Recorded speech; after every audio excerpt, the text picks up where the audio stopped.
This is Sound TV from Lotus Training. Today what I'm going to go over is the Zercher Squat. Okay, so Zercher Squat is sick because it is the love child between the deadlift and the squat, right? So deadlift, we have our force below our center of mass. Squat, we have our force above our center of mass.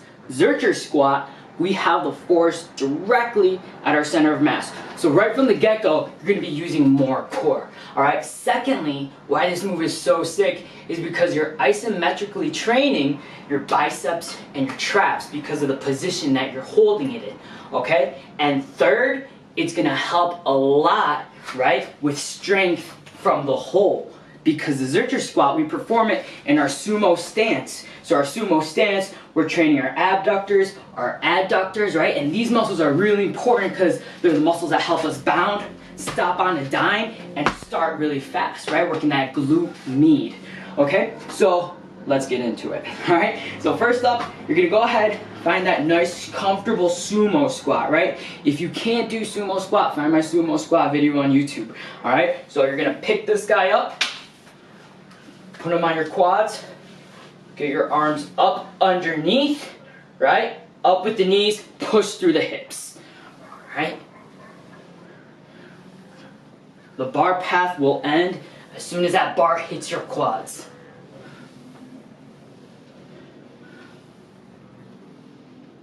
All right? What's awesome about Zercher Squat is because it's in your arms, you could perform this move in the rack if you're suffering from any knee issues or lower back issues.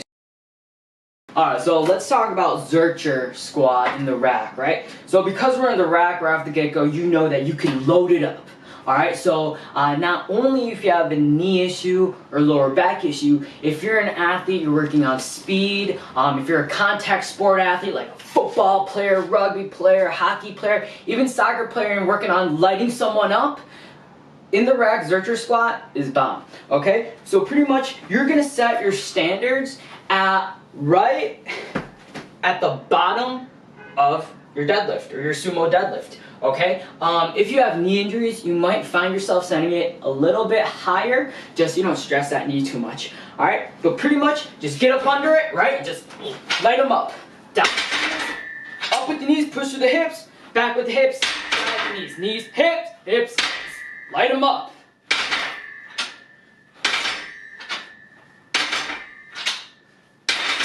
Yo, and that's in-rack Zercher Squat.